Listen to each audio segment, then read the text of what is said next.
इसी पर बोल एक ठीक गांव के गीत तर्जवा। कैसे? उ कब गावत थीन? माताएं बहिनाएं जब बारात दुअरा लागत तब गावत थीन। उ तर्जवा के बताई दे क्या? हाँ कैसा? उ तर्जवा ऐसे गावत थीन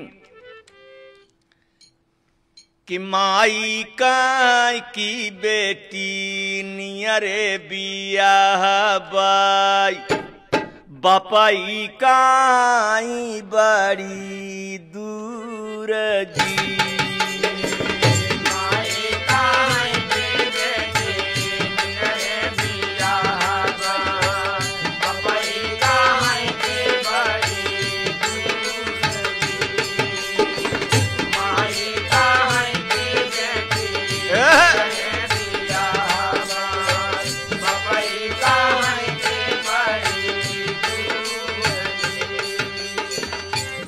इसी बोल में कवि ने लिखा, मट्टी पर का लिखा, मटिया का कीमत जाना कोहरा बीरनवा जवन,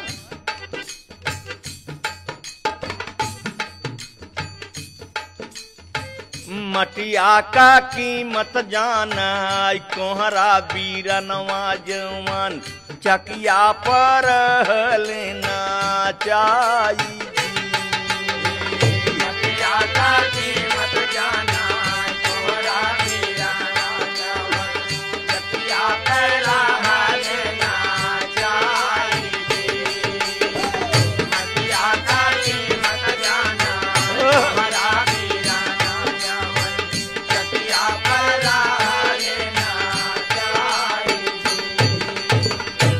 विचार करें आप, बुद्धिमान हैं ना आप। इंसान का दर्जा सबसे ऊंचा दर्जा बा। बाबा तुलसीदास लिखत भी हैं कि बड़े भाग मानव तन पावा। विचार करेंगे आप, कुम्हार माटी का सामान बनवता, हाथी घोड़ा बिलार चिड़ई कौआ मोटर गाड़ी बाजार में बेचे ले जाता। खरीदे वाले लड़का कहत हैं हम हाथी ले घोड़ा ले, कुछ क्यों मांगता, पर कुम्हार जानता कि माटी के समान या। वैसे सारे संसार के जीव के बदे माटी का पिजड़ा जो आदमी के बना, वैसे सब माटी का है। वाह भैया जरा ध्यान दें, मटिया का हंसी हंसी बनवई खेलौना राम, मटिया का हंसी हंसी बनवई खेलौना, दुनिया में रह लेना चाहिए।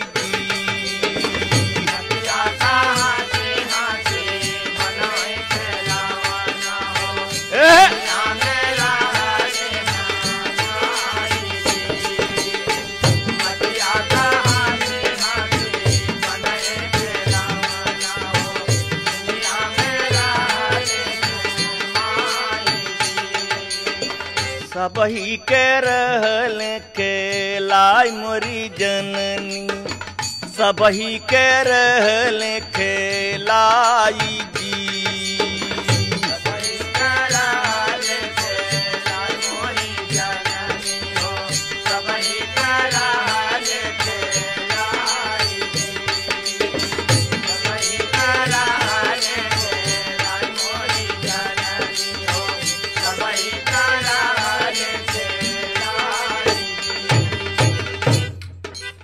बड़े भैया एक बात बहुत बारीकी इस गीत में बा। एक नई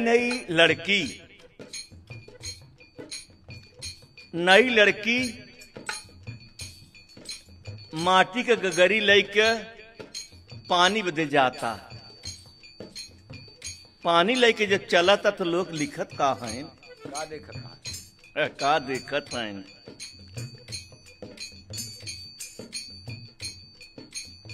माटी के गगरिया पर लइके गुजरिया, माटी का गगरिया लैके चलली गुजरिया छलकत की पानिया के जाएगी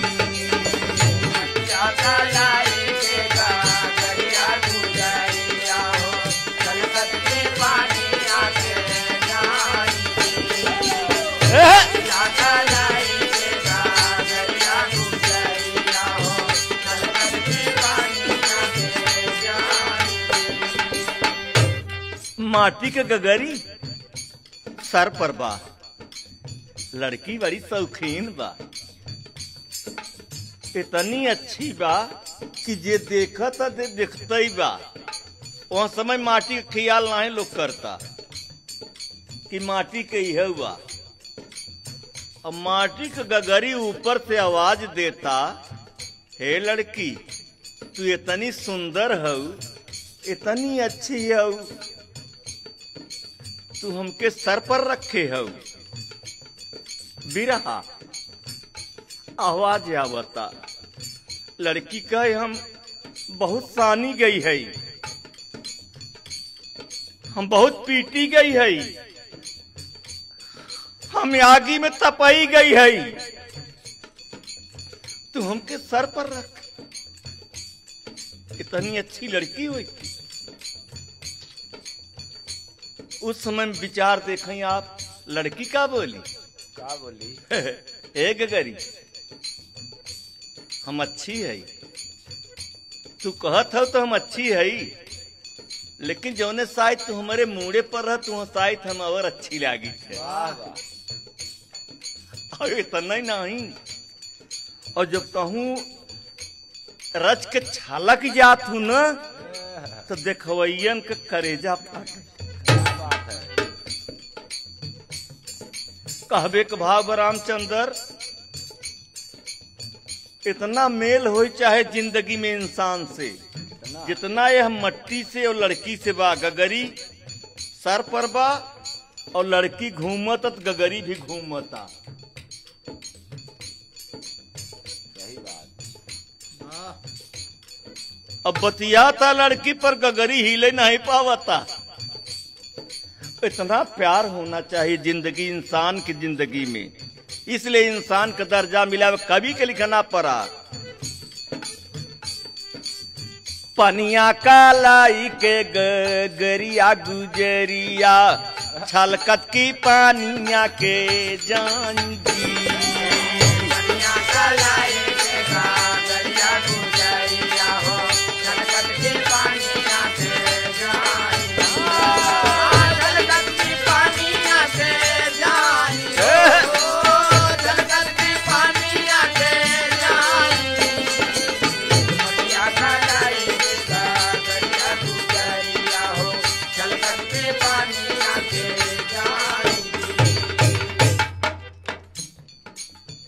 एक बात बड़ी अवर इसी में कीमती लिखी है गीत में, माटी के पिजड़वा में बोलै सुगनवा एक दिन, माटी के पिजड़वा में बोलै सुगनवा एक दिन, मटिया में जाई है राई जी।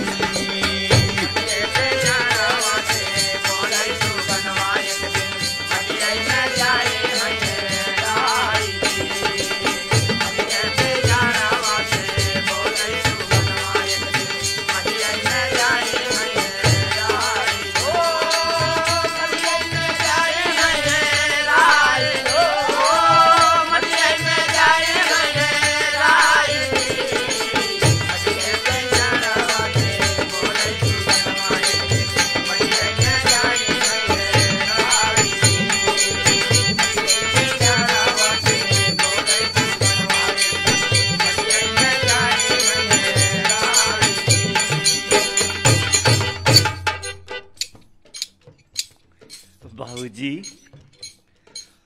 सुनने वाले भैया जी, माताएं बहनाएं जरा ध्यान दें। इतना ना, ये माटी पर रंग बिरंगी फुलिया है फुलवारी, माटी पर रंग बिरंगी फुलिया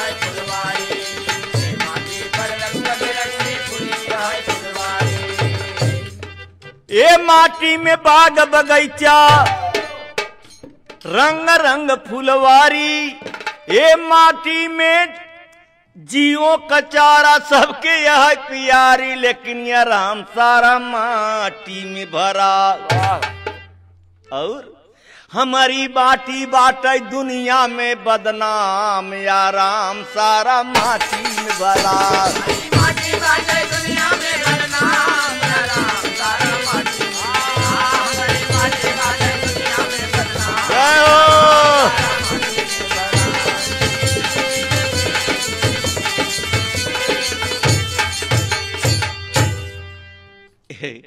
इसी माटी में एक दिन नई नई दुल्हन अपने खेते ओरी निहारता, तो देखा तो चिड़ई ओकरे खेते में चिड़ई चरत हईन, चिड़ई दाना चुंगत हईन। वो घुघुटे के आटे से रामचंद्र जब देखा था का देखा था कि बाप रे बाप, बाबा सहेजे हैं कि जरा चिड़ई हड़ाना, हम चिड़ई उड़ाई। विचार करें आप, चिड़ई में चिड़ई उड़ावत चिड़ैया, वाह वाह। तीन चिड़ई, एक चिड़ई धरती माँ सोने के चिड़िया, और दूसर दुल्हन चिड़ई, तीसर जौन उड़ के चुआ, तो तीन चिड़ई इकट्ठा हो गए। तो कवि के लिखना पड़ा है, दुल्हन क्या कहता है, जरा बोल भोजपुरी में बाबूजी। लहला खेत लहर लहराई, लहला खेत लहर लहराई, ए माटी मिसरी भाऊ बिकाई। अरे बसऊ बांसुरी बजाऊं, बसऊ बांसुरी बजावाई, औ अमऊ बहुर बहुरियावाई, तो जियरा डोली डोली जाए।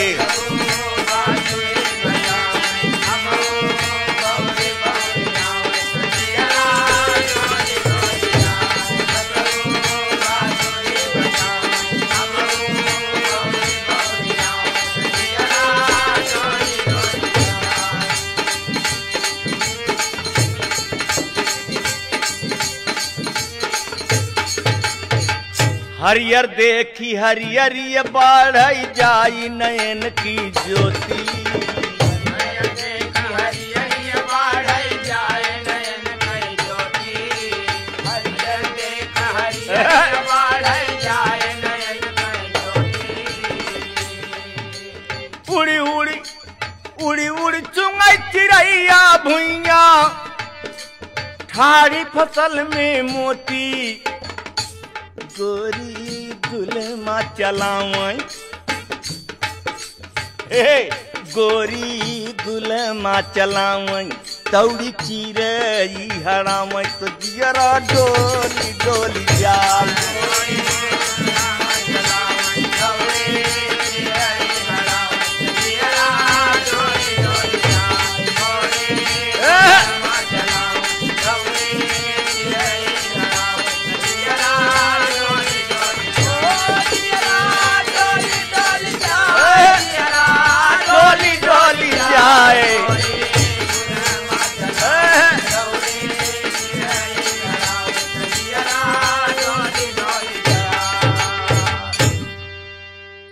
इतने नहीं सही गुजरिया सोचे करे विचार, पार करा जीवन का नैया, बाबा कही गए बात पुकार।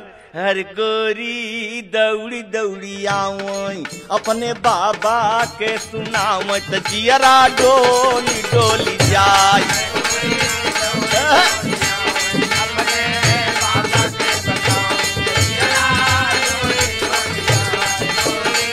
ला ला ला ला ला ला ला।